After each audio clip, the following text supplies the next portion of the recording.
The crack of splintering wood was the sound that ended the world. It came without warning, a thunderclap under a cloudless dawn sky. Carmen Valdez, humming a soft lullaby to her infant daughter Sophia, froze in the middle of her small homestead kitchen. Her 5-year-old son Mateo dropped the wooden horse he was pulling across the rough-hewn floorboards. The world held its breath.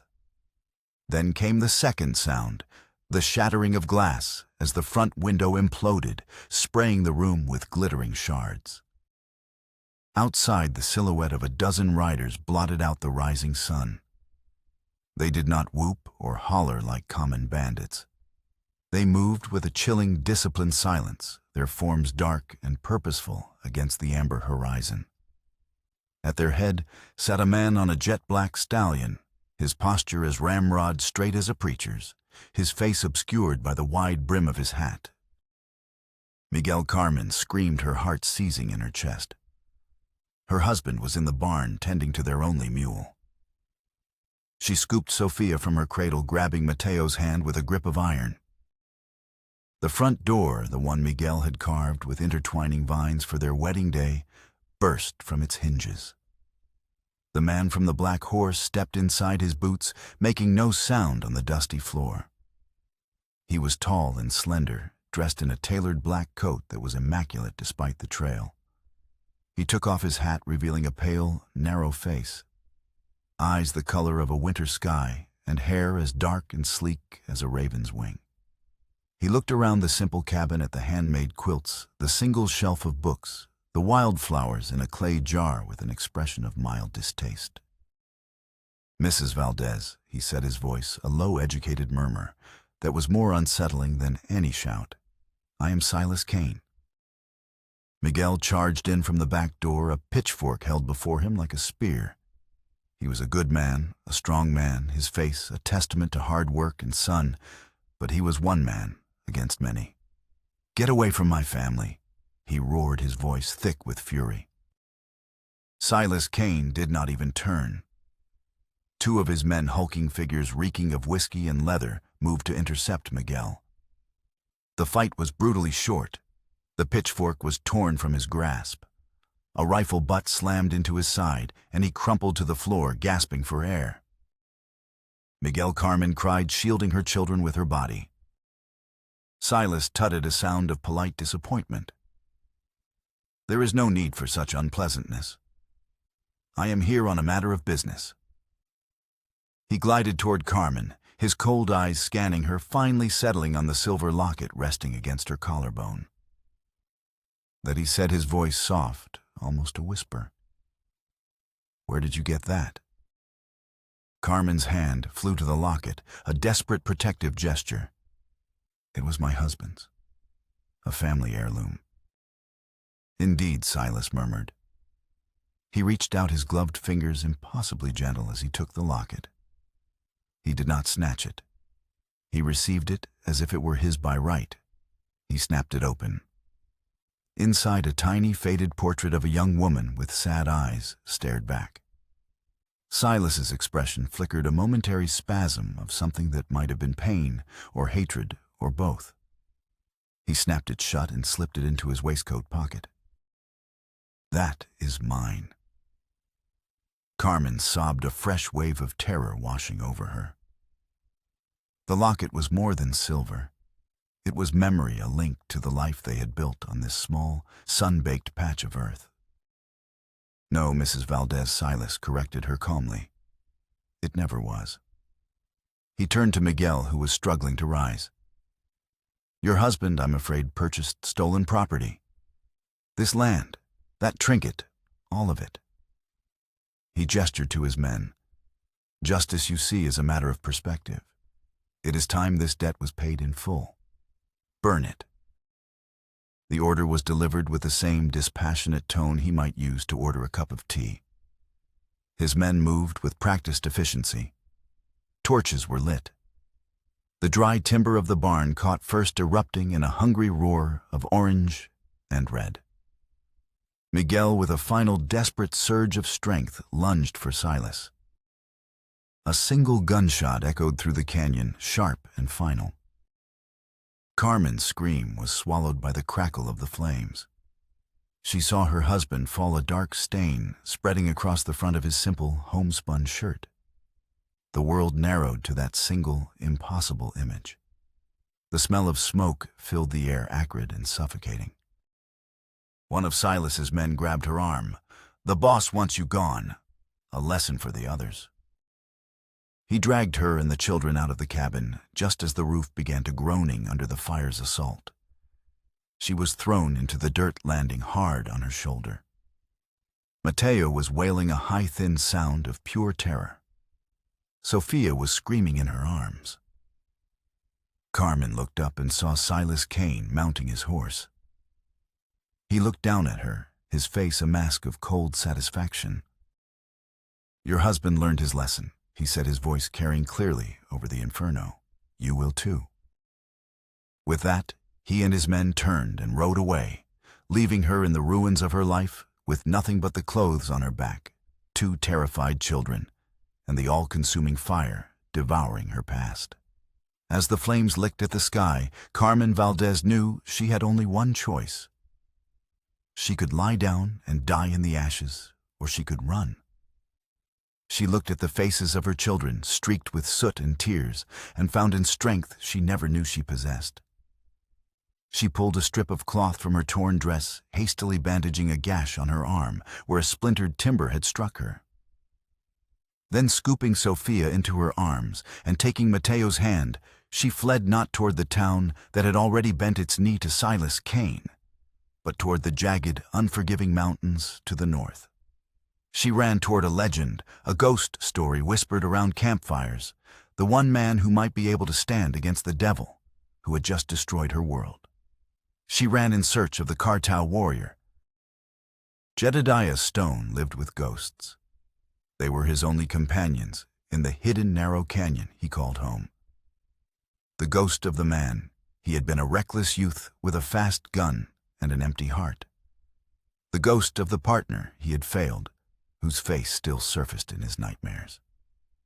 And the ghosts of all the men who had fallen before his gun in a life he had tried to bury under a mountain of solitude. His sanctuary was a place of shadows and silence carved from red rock and guarded by sentinel pines. The creek that ran through it provided clear, cold water, and the sparse game was enough to sustain him. He had not spoken more than a handful of words to another soul in 5 years. He was known in the scattered settlements of the territory as the Cartao warrior, a name born of fear and misunderstanding. A group of prospectors had stumbled into his canyon years ago, greedy and loud, and he had disarmed them and sent them packing with a chilling efficiency that bordered on the supernatural. They spoke of a man who moved like a phantom, who fought not with the wild fury of a brawler, but with the deadly precise economy of a predator. The name stuck a myth that kept the world at bay. It suited him. A ghost was best left alone. His days were a ritual of survival. He tracked, he hunted, he maintained his meager camp, a lean-to built against an overhang, a fire pit, a small collection of well-cared-for tools. His only indulgence was carving. With a small, sharp knife, he would whittle away at pieces of juniper and pine, coaxing the shapes of hawks and cougars from the wood. It was a quiet penance, an act of creation in a life defined by destruction. He was sharpening that same knife on a whetstone when he first felt the disturbance. It wasn't a sound, it was a shift in the air, a wrongness in the familiar rhythm of the canyon. His hand stilled, his head-lifted eyes scanning the narrow entrance to his domain. He saw nothing, but he knew. He had survived this long by trusting the instincts that screamed when civilization drew too near. He rose silently, melting into the deeper shadows of the rock face, his rifle in hand. Minutes later, they appeared. A woman, her dress torn and filthy, her face a mask of dried blood and exhaustion. She was half carrying, half dragging a small boy, while a baby was strapped to her chest in a makeshift sling. They stumbled forward a few more feet before the woman's legs finally gave out, She collapsed in a heap at the edge of the creek, her body trembling with a fatigue so profound it was a wonder she was still breathing. Jedediah remained in the shadows, his face as hard and unyielding as the rock around him. He had seen this before. Desperation had a scent, and it always brought trouble in its wake. He had built this life of solitude to escape trouble, to cauterize the wounds of his past. This woman and her children were a walking, breathing infection, a threat to the sterile peace he had so carefully constructed. He would wait for them to leave. If they died here, he would bury them. That was the extent of the mercy he had left to offer. In the town of Redemption, a day's ride from the smoldering ruins of the Valdez homestead, Silas Kane was conducting business. He sat in the sheriff's office in the sheriff's own chair, while the lawman himself, a portly, balding man named Brody, stood sweating in the corner. On the desk between them was a stack of property deeds. "It's a simple proposition," Sheriff Silas said, steepling his fingers. His voice was as smooth as polished riverstone. "Order. Prosperity. I am consolidating these disparate, unproductive parcels into a single, efficient ranching operation. It will bring jobs. It will bring stability.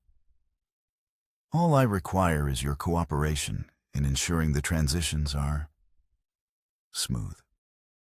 Sheriff Brody wiped his brow with a trembling hand. "Transitions, Mr. Kane, you burned the Valdez farm. You killed Miguel Valdez in cold blood."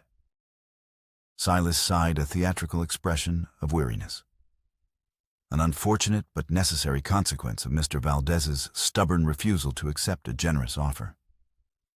Some men mistake pride for strength. A fatal error. He picked up a pen and slid a final deed across the desk. "This belongs to the widow. Sign it over. Eminent domain. Public good. Choose whatever legal fiction makes you feel most comfortable." Brody looked at the paper, and then at the two stone-faced gunmen flanking Kane's chair. He had a wife and a daughter. He had a healthy fear of men like Silas Kane. He had long ago traded his courage for a quiet life. I can't. There are laws." Silas's smile was a bloodless slash in his pale face. "Laws are a framework, Sheriff. A story we tell ourselves to keep the chaos at bay. But the truth of this world is much simpler. There are those who write the story, and there are those who are written out of it. I am offering you a place alongside the authors." He leaned forward, his voice dropping to a confidential whisper. "Do not force me to edit your chapter." The threat delivered with such eloquent menace was all it took. Sheriff Brody snatched the pen and signed the deed, his hand shaking so badly his signature was a near illegible scrawl. Satisfied, Silas rose and retrieved the document. As he turned to leave, his eyes fell upon a tarnished silver frame on the sheriff's wall containing an old faded photograph of the town's founders. He paused, his gaze lingering on the image for a long moment, a flicker of that same unreadable emotion crossing his features. One of his men coughed impatiently. Silas blinked the moment passing, and he swept from the office, leaving the sheriff to his shame. Alone in his hotel room that evening, Silas took two items from his waistcoat. The first was Carmen Valdez's silver locket. The second was a creased, yellowed photograph of two young men. One was a dark-haired, handsome youth with a reckless grin, a younger version of himself. The other was older, with a haunted look in his eyes and a scar that ran through his left eyebrow. He stared at the second man's face, his own expression hardening into a mask of pure, undiluted hatred. "Soon, Jedediah," he whispered to the photograph. "Your debt is coming due." For a full day, Carmen and her children lay at the edge of the creek, drifting in and out of a feverish, exhausted sleep. The cool water was their only salvation. Carmen forced herself to drink, then dribbled water into the mouths of her children. Hunger was a gnawing beast in their bellies, but thirst was the killer, and she would not let it take them. She knew they were being watched. She could feel a presence in the rocks, a pair of eyes tracking their every move. She did not know if it was the man she sought or some other danger, but she was too weak to run any further. On the second morning, her strength partially returned. She staggered to her feet. Mateo was listless, his face pale. Sophia's cries were weak and thin. They would not last another day. She had to try. She looked toward the deepest shadows of the canyon. "Please," she called out, her voice raw and cracked. "I know someone is there. We need help. My children are dying." Silence was her only answer. Tears of frustration and despair welled in her eyes. "I am Carmen Valdez. I am looking for the man they call the cartel warrior. I was told he was a man of honor.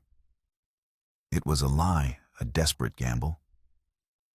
No one had ever described the Phantom of the Canyon as honorable. They described him as dangerous as death itself." The silence stretched on. Finally, a figure detached itself from the rocks. It was the man from her nightmares and her prayers. He was tall, leaner than she'd imagined, with a face that looked like it had been carved from granite and left out in the sun too long. His eyes, a startlingly pale gray, were devoid of warmth or pity. He held a rifle loosely in one hand, its presence an unspoken threat. "There's no one here by that name," he said, his voice a gravelly rasp, unused to speech. "I have money," Carmen pleaded, fumbling inside her dress for the small pouch she had managed to save. She pulled out a few silver coins, the last of their worldly possessions, and held them out on a trembling palm. "To guide us to the next territory, away from here." The man Jedediah looked at the coins, then at her, his expression unchanged. "Your money is no good here. There's nothing but death in that direction. Go back to town." "We can't," she whispered, her voice breaking. "There is a man. Silas Kane. He killed my husband. He burned our home. He will kill us too if he finds us." Jedediah's body went rigid at the name. A flicker of something recognition, anger crossed his face before the mask of indifference slammed back into place. But he had heard her. "Trouble finds women like you," he said, his voice flat. "I want no part of it. Leave." He turned, preparing to melt back into the shadows, to leave them to their fate. For Jedediah, this was a simple calculation of survival. His solitude was his armor. This woman was a chink in that armor, an invitation for the past to come rushing back in. He could not afford it. But before Carmen could even process the finality of his refusal, the sound of hoofbeats echoed from the canyon's mouth. 3 riders silhouetted against the bright sky reined in their horses. They wore the same grim, humorless expressions as the men who had burned her farm. Silas Kane's men. "Well, look what we have here." The leader sneered, his eyes roving over Carmen with a predatory gleam. "The little bird didn't fly so far after all. The boss wants you back." Carmen's blood ran cold. She backed away, pulling Mateo behind her. The man dismounted, his hand resting on the butt of his pistol. "And who's this, your new protector?" He laughed, a harsh, ugly sound that scraped against the canyon walls. "Doesn't look like much." Jedediah had not moved. He stood with his back to them, a statue of stone. He could still walk away. It was not his fight. He had willed the world to forget him. He only had to let it. But then he heard the click of a pistol hammer being thumbed back. He heard the woman's sharp intake of breath, a sound of pure terror. He heard the little boy begin to cry. And in that moment, the ghosts he lived with rose up and demanded a reckoning. The ghost of his partner, Elias, whom he had failed to protect from his own recklessness. The ghosts of the innocents caught in the crossfire of his past. He could not save them, but he could save these. He turned, and he was no longer a hermit. He was the Kartau warrior. He moved with a speed that defied belief. He didn't reach for the rifle on his back. Instead, the hunting knife he'd been sharpening materialized in his hand. The first man, the leader, was still smiling when Jedediah's forearm slammed into his throat, crushing his windpipe. As the man staggered back, gasping, Jedediah's knife slid between his ribs, a quick, precise, and silent motion. The other two men were fumbling for their guns, and their faces a mixture of shock and disbelief. Jedediah flowed toward the second man, grabbing his gun hand and twisting it with a sickening crack of bone. He drove the man's own pistol into his gut and pulled the trigger. The shot was muffled, and the man collapsed without a sound. The third rider, spurred by panic, finally managed to draw his weapon. He fired a wild shot that ricocheted off the canyon wall. Before he could fire again, Jedediah closed the distance. He didn't use the knife this time. He used his hands. A brutal, efficient series of strikes disabled the man, who crumpled to the ground, unconscious but alive. It was over in less than 10 seconds. The silence that descended was more profound than before, broken only by the whimpering of Carmen's son and the gurgling gasps of the dying man at Jedediah's feet. Jedediah stood over the bodies, his chest heaving, the old familiar rush of adrenaline turning sour in his stomach. He looked at his hands, then at Carmen. Her face was a mask of terror and awe. He had just saved her, but he had done it with a violence that was as terrifying as the threat she had been facing. He turned to the last breathing outlaw. "Who sent you?" he rasped. The man, cradling his broken arm, stared at him with wide, fearful eyes. "Cain. Silas Cain." Jedediah's jaw tightened. He knew now that his sanctuary was broken. The trouble he had so desperately avoided had not just found him. It had been sent for him. He looked from the bodies to the woman and her children, their fates now irrevocably tied to his. "Get your things," he said, his voice low and grim. He picked up his rifle. "The journey is long, and now we're being hunted." The wilderness they traveled was a cruel and beautiful God. By day the sun was a white-hot hammer, bleaching the color from the sky and baking the cracked earth until it shimmered with a heat that stole the breath. By night the temperature plummeted, and the vast star-dusted sky offered no warmth, only a chilling reminder of their insignificance. For Carmen, every step was an agony. Her feet were blistered and raw, her muscles screaming in protest. But every time she felt her resolve crumble, she would look at Mateo's small hand clutching hers, or feel the slight weight of Sophia sleeping against her chest. And she would find the will to take one more step. Jedediah moved through this landscape as if he were a part of it. He was a creature of rock and shadow, his senses tuned to a frequency Carmen could not comprehend. He found water where there seemed to be only dust, identifying plants that were safe to eat. He taught her how to read the signs of the trail, how to move silently, how to leave as little trace of their passing as a breath of wind. He spoke rarely, and when he did, his words were clipped and practical. "We rest here. Drink slowly. Stay low." But in the quiet moments, a different man emerged. One evening, as they huddled around a small, smokeless fire, Mateo's worn-out shoe finally gave up the sole flapping uselessly. The boy's face crumpled, another small loss in a world of overwhelming tragedy. Without a word, Jedediah took the shoe. From a pouch he produced an awl and a length of tough sinew. With his large, calloused hands, he stitched the leather back together, his movements surprisingly deft. He handed the repaired shoe back to Mateo, who looked at him with a child's unfiltered wonder. It was the first time Carmen had seen him create something other than a grave. Slowly, the children began to thaw toward their silent protector. Sophia, who had cried inconsolably for the first few days, would sometimes grow quiet when Jedediah was near her wide eyes, tracking his every move. And Mateo, once terrified, started to shadow him, mimicking the way he walked, the way he scanned the horizon. Jedediah, for his part, seemed to pretend they weren't there. But Carmen saw the subtle shifts. He would leave a piece of dried meat where Mateo could find it. He would adjust the makeshift blanket over Sophia without being asked. He was a man locked in a prison of his own making, and these two small children were chipping away at the walls, stone by stone.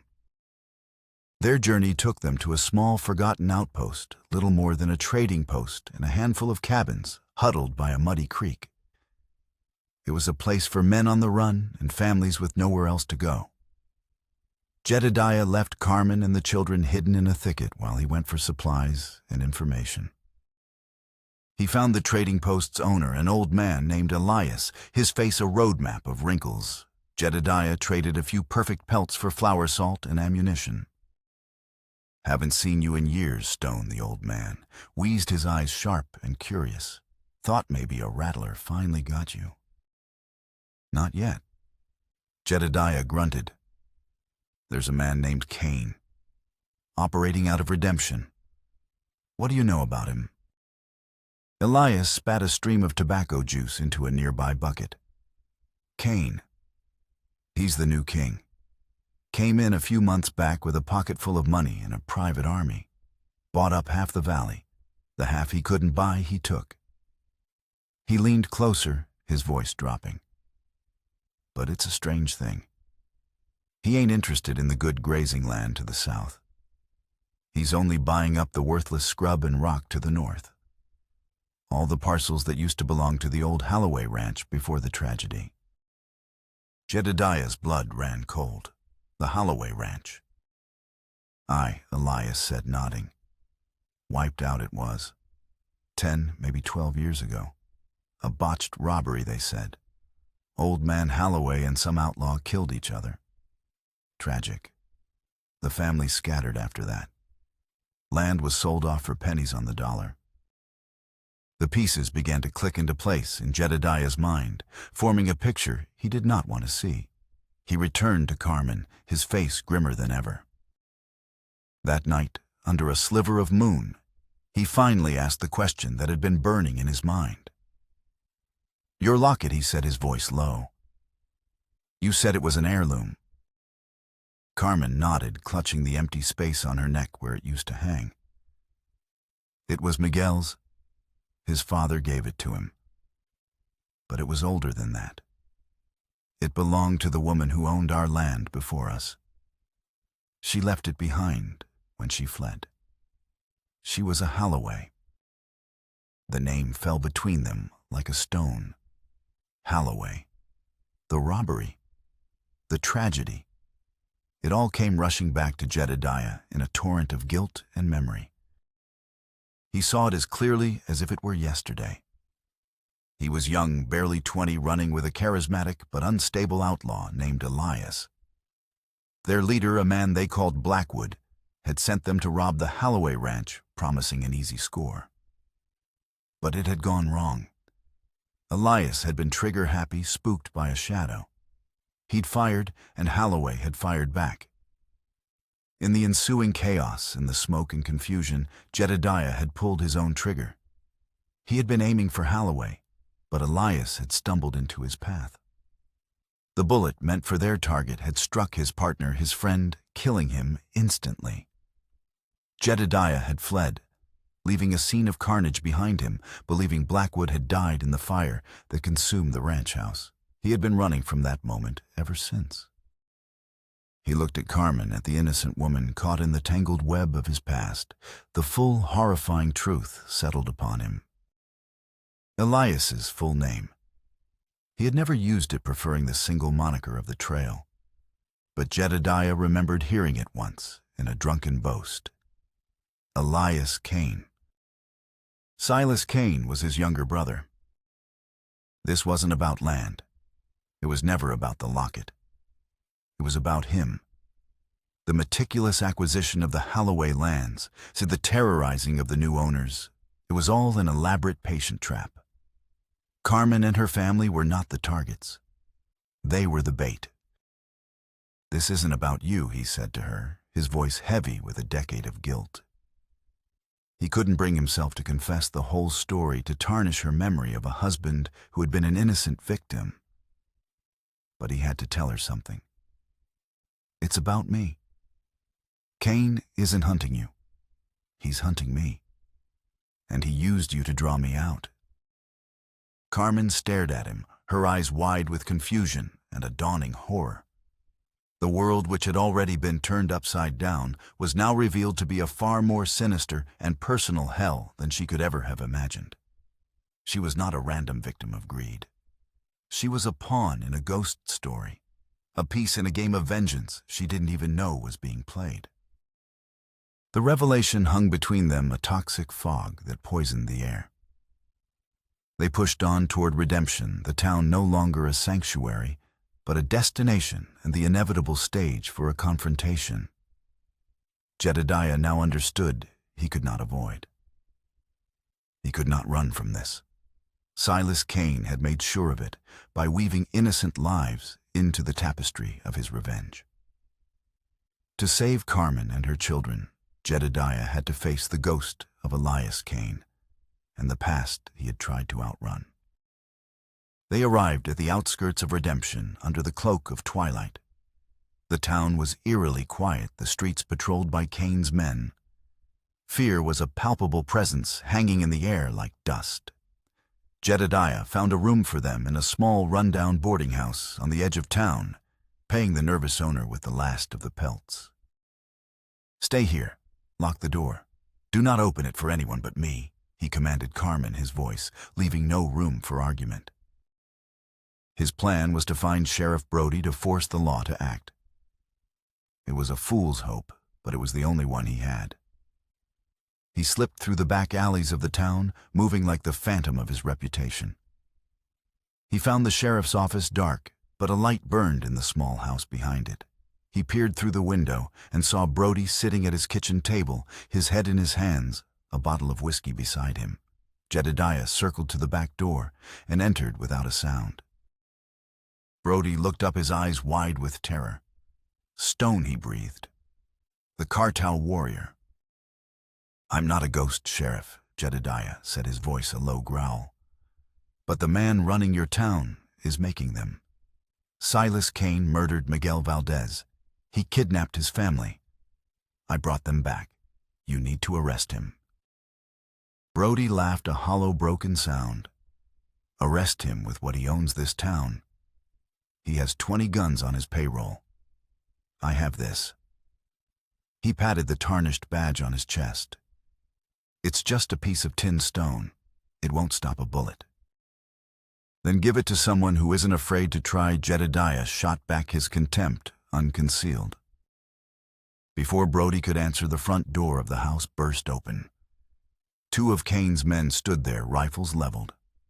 Behind them, stepping into the lamplight, was Silas Cain himself. He smiled that same chilling, polite smile. "Jedediah Stone," he said, as if greeting an old friend. "I knew you couldn't resist playing the hero. It was always your weakness." He had anticipated Jedediah's every move. He had been waiting. Jedediah's hand went for his pistol, but Cain was faster. Not with a gun, but with words. "I wouldn't do that," he said calmly. "You see, while you were playing lawman with our cowardly sheriff, my associates were paying a visit to the boarding house. They have the boy. Mateo." The world tilted on its axis. Jedediah froze, the blood draining from his face. He had walked right into the heart of the trap. He had led Cain directly to them. "What do you want?" Jedediah snarled, his voice a razor's edge of fury. "What I have always wanted," Silas replied, his composure absolute. "A conversation.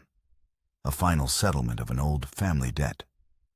The abandoned Silver Creek mining camp. Sunrise. Come alone, and we can discuss the terms of the boy's release." He turned and walked out his men, backing away after him, leaving Jedediah standing in the sheriff's kitchen, utterly defeated. The hunter had become the hunted, and the bait had been taken. The ghost town of Silver Creek was a skeleton picked clean by wind and time. Dilapidated buildings leaned against each other for support, and their windows like vacant eyes staring out at the desolate landscape. A rising wind whipped dust from the single deserted street, whistling through the bones of the town with a mournful cry. It was a place for endings. Jedediah stood at one end of the street as the first rays of dawn painted the eastern sky a bruised purple. He was alone as instructed. He could see them at the far end of the street in front of the collapsed entrance to the old silver mine. Silas stood there, holding Mateo by the shoulder. The boy was terrified, but silent, his eyes fixed on Jedediah. "You came." Silas called out, his voice carrying on the wind. "I knew you would. You have a misplaced sense of honor. My brother Elias used to say the same thing." "Let the boy go, Cain," Jedediah shouted back.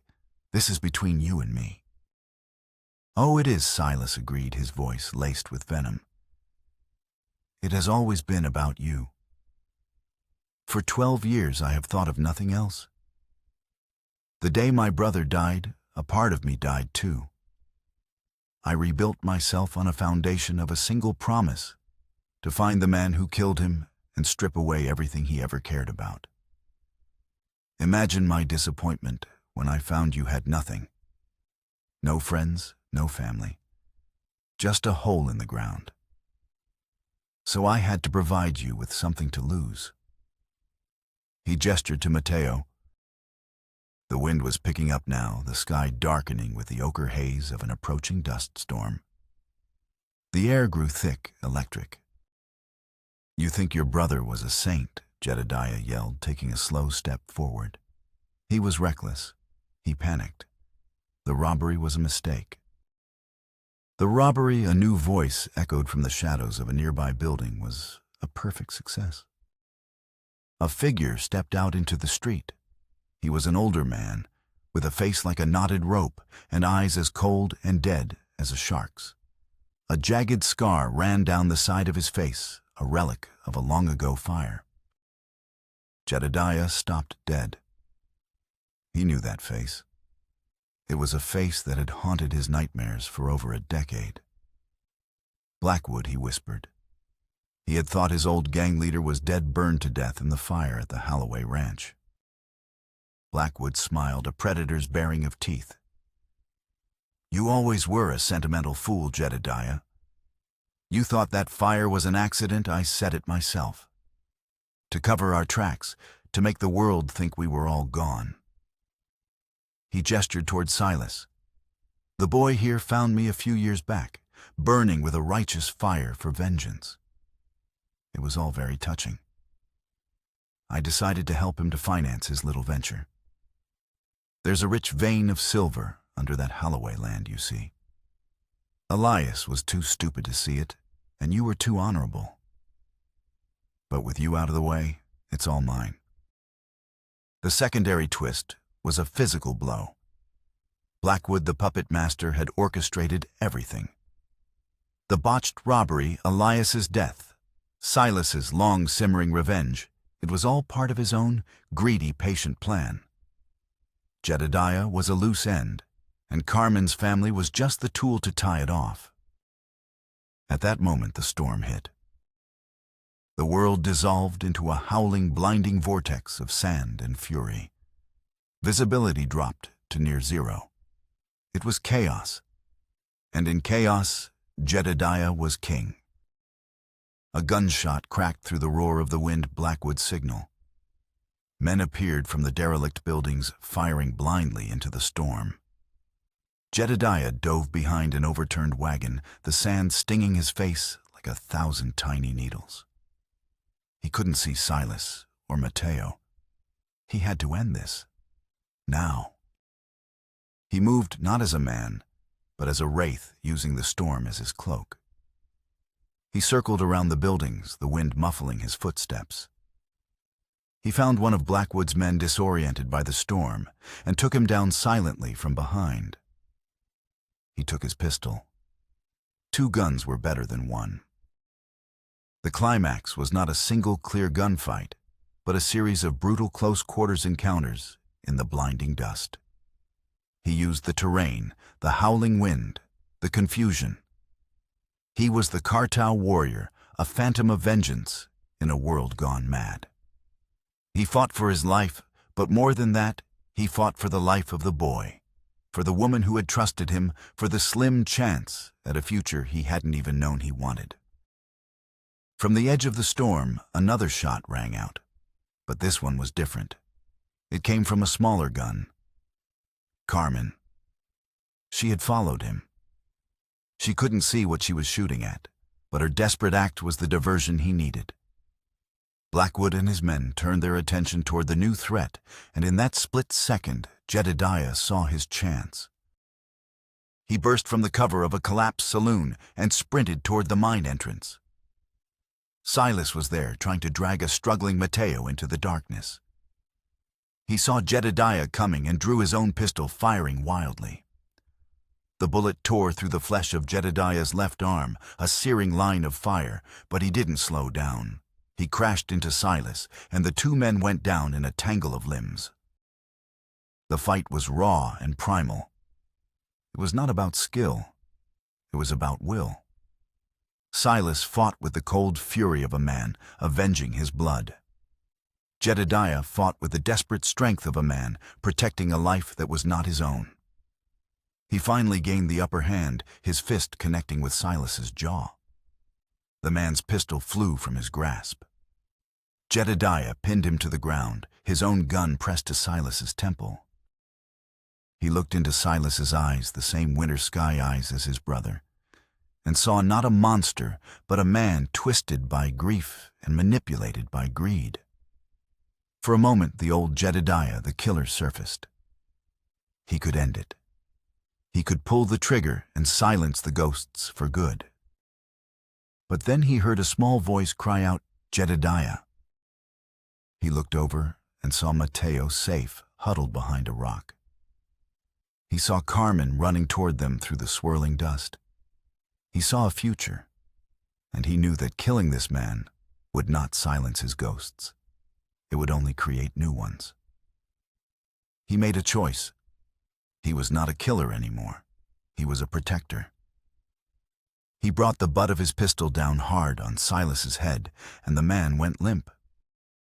As quickly as it had arrived, the dust storm passed, leaving behind a world scoured clean and unnaturally silent. The dust settled, revealing the aftermath. Blackwood and his remaining men, caught between Jedediah's relentless assault and the arrival of an armed and furious Carmen, had been subdued. Jedediah had Blackwood pinned under his boot, the man's schemes and greed finally brought to heel. Then a new sound, the slow, plodding hoofbeats of a single horse. Sheriff Brody rode into the ghost town, his face pale but resolute. He had followed them. He had finally chosen a side. He looked at the scene, at the captured outlaws, at the exhausted but victorious protector, at the reunited family, and for the first time in years, he looked like a lawman. Jedediah didn't kill Silas. He didn't execute Blackwood. He bound them, disarmed them, and handed them over to the sheriff. This act, more than any gunfight, was the proof of his transformation. Vengeance was a cycle of poison that had nearly consumed him. Justice, he was learning, was something else entirely. Carmen rushed to her son, enveloping him in an embrace so fierce it seemed she might merge their 2 bodies into one. She looked at Jedediah, her eyes filled with a gratitude so profound it needed no words. He simply nodded, cradling his wounded arm, and the pain a sharp and welcome reminder that he was alive, that he could still feel that he had fought for something more than mere survival.